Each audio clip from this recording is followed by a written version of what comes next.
মৎস্যে স্বনির্ভর দেশ, সবার আগে বাংলাদেশ, এই প্রতিপাদ্যে ফরিদপুরের আলফাডাঙ্গায় শুরু হয়েছে জাতীয় মৎস্য পক্ষ।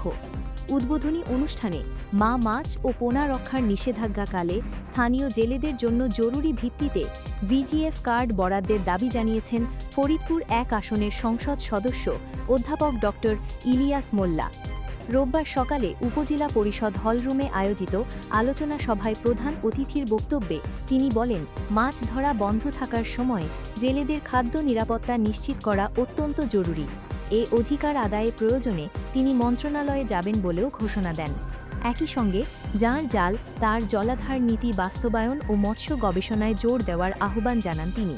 আমাদের আজকের স্লোগানে আছে সবার আগে বাংলাদেশ, ঠিক না? আমাদের সম্পদ মন্ত্র এরপরে বলা আছে সবার আগে বাংলাদেশ। তাহলে আমাদের কি মত পার্থক্য থাকে? আমরা যদি সবাই আমরা যারা কাজ করি, যারা মানে উচ্চশিক্ষিত থেকে শুরু করে একেবারে লেখাপড়া কম জানেন না, সর্ব পর্যায়ের লোকজন যদি এরকম হয় যে সবার আগে বাংলাদেশ, তাহলে কি আমাদের কোনো মত পার্থক্য হয়? এই ব্যাপারে মত পার্থক্য হতে পারে? এটা তাহলে চাষের সম্পদ রূপালী, তাই না? রূপালী সম্পদ না? এই সম্পদ আমাদের সবার দিয়ে থাকে, আল্লাহ দিয়েছে, তাই না? কথা বলেন, দিচ্ছে না?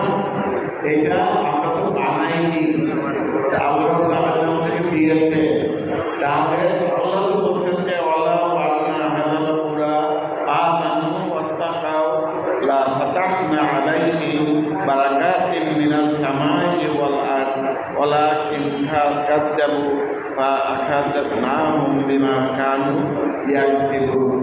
আল্লাহ বলে যে তোমরা যদি ঠিকমতো জনপদের লোক আছে আমার প্রতি ঈমান আনে তো আমাকে ভয় করে, যদি আমার প্রতি ঈমান আনে তা মুসলমানদের জন্য বলছি, কোরআন তো মুসলমানদের জন্য প্রযোজ্য নাকি? আল্লাহ বলছেন যে যদি আমার প্রতি ঈমান আনে ঠিকমতো আর আমাকে যদি প্রকৃত অর্থে ভয় করে, তাহলে আসমানের জমিনের সকল নিয়ামত তাদের জন্য উজাড় করে দেব। তাহলে আমরা দেখেন আমরা কত সহজ জিনিসটা আমাদেরকে কিন্তু আল্লাহ ধরে দিতে পারে।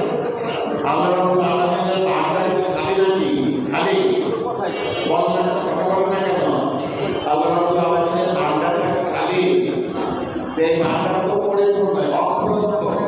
আল্লাহ চাইলে আমাদেরকে দিয়ে দিতে পারে, সবটা একটাই আল্লাহকে আল্লাহর প্রতি উপজেলা প্রশাসন ও মৎস্য দপ্তরের আয়োজনে এই উপলক্ষে একটি বর্ণাঢ্য র্যালি, পুকুরে মাছের পোনা অবমুক্তকরণ এবং সফল মৎস্য চাষীদের সম্মাননা পদক প্রদান করা হয়। পক্ষকালব্যাপী এই কর্মসূচি চলবে আগামী 30 অগস্ট পর্যন্ত।